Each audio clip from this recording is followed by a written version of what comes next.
Hi, I'm Chris, and this year, December 2021, we looked into getting ourselves a Christmas present to improve our videos. Now you might remember in the past, you used to get these Tascam Portastudios. This is a 4-track audio recorder, takes the old-fashioned tapes, and they were pretty good for general recording. You could alter the gain to have either line or microphone inputs, you could set the stereo tracks, and you've got sliders for each of the 2 input tracks, and it enables you to record 4 tracks, and it's very popular amongst a lot of musicians. The problem for video, however, is that if you use a normal audio cassette, first of all, the quality of the sound isn't anything like as good as digital sound, and secondly, the speed of the tape varies, which means if you try to dub the sound from a tape back onto a digital video, you'll find you end up with synchronization problems. So just before Christmas, we were thinking to ourselves what we could buy ourselves for a Christmas present, and fortunately we were given a little bit of money, which we put towards a new digital recorder. So we decided to get one of these. It's a Zoom R8. We've only just got it, so let's have a look and see what's inside the box. We've only just really had it, although I will admit to having opened the box a little bit earlier today just to check it wasn't broken. Inside, it comes with a power supply, which unfortunately is a Japanese one. So it doesn't actually fit into a UK mains socket, but it doesn't really matter because it's ever so easy to get UK adapters like that, or you can just use a USB cable.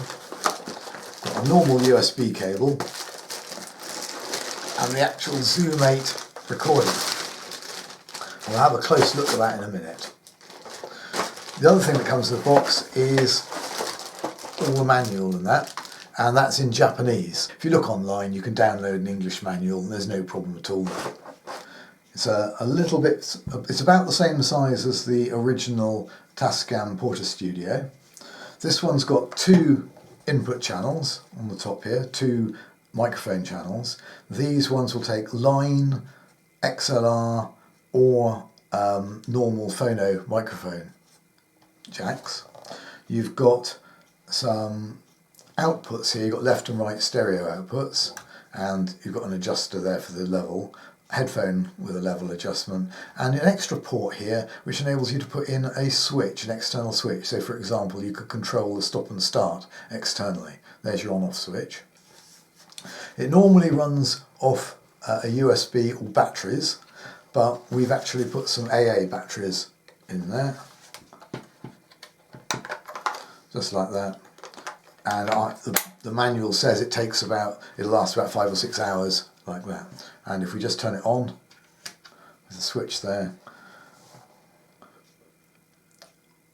you can see that it boots up. So the first thing we're going to do is set the time. So I'm pressing the tool button, then going down to system using the wheel at the bottom, and go down to date and time, and we're going to have that to 2021, go across, what's it, this 30th today? Mm-hmm. And the time now is around about 3 o'clock in the afternoon. No, 25 to 3. So it's around 2:40 this afternoon.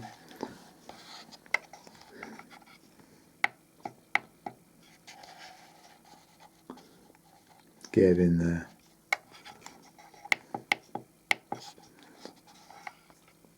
Okay. Okay, we're also going to format the SD card, which I just put in. So I'm going to select the menu, go down to the SD card, press enter, and then we'll select format, press enter again. Yes, there we are, formatting the SD card. And after a few seconds, it should actually tell me it's done. I know it's a brand new SD card, so there you are, it works perfectly. Okay, we're going to do a trial recording. So I've got a set of headphones here, which I'm going to plug into the headphone socket. Now, it's actually got built-in microphones on the left and the right on the front, so we'll try those first of all.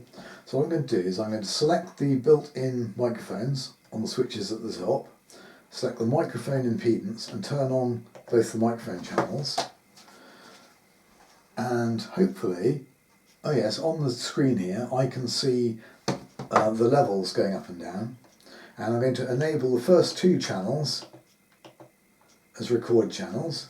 Hopefully I'll be able to hear something here. Okay, so I can actually hear the ambient sound now. To start recording, I need to tell it to start recording here. And there we are, we're recording. We've got about 5 seconds. There's a counter going here and I can see the overall record level. So if I mess with some of the controls, that's gone quiet, and if I do that it comes back up quite loud. If I turn it right up, I should start to see the overload lights started coming on. Oh, that's really horrible now. That's better. So it looks like the auto settings of 0 dB are almost ideal for this. Okay, there's another function that it does, which is really good, and is you can actually connect it to audio equipment, such as an external guitar amplifier, or electric violins or electronic instruments, and that via a normal cable, such as this one. Or indeed you could connect it to hi-fi, I suppose, anything with the correct phono lines. You would normally then select the line inputs and select the impedance for a line input, and be able to get some sound into it from that. So I'm going to try an experiment. We're going to move everything around in a moment and try connecting it to the electric piano and see if we can record some sound from that. Right, so what we've done is we've connected the Zoom R8 audio recorder to the auxiliary outputs from the electric piano, and that's not got the microphone, so it won't hear me at the moment. So if I go like that, it'll record the note, but it won't be able to hear me talking. The other recording you're listening to right now is actually on the camera, and you're hearing the audio output from the speakers of the electric piano. So in a minute, when I do the edit, I'm going to switch between the audio recorded on the Zoom and the audio recorded on the camera, and we'll see how much of a difference there is. And being Christmas, I thought I'd try and play something that you may recognise.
Overall, the Zoom R8 audio recorder is really good. The sound quality is good, it works really well both using microphones, internal and external, and of course via the auxiliary inputs. If you want to get the audio from the Zoom R8 onto your computer, all you do is use the menu options using the USB and selecting the reader option, and it enables it to mount it as a mass storage device. So despite what you might see on YouTube videos for the Zoom R8, you can actually use it via USB cable and just use it as a mass storage device, dragging and dropping files either into your editing suite or into your audio workstation. You can use it to control audio workstations as well. I have tried it, it does work on Linux, but it's probably best if you read the manual for that. And talking about the manual is absolutely enormous. It's got so many functions. This thing's got loads of effects that you can add. You can swap tracks around and mix tracks, which is what you'd expect. Doing so does take a bit of practice, so it does require you to read the manual a bit for that.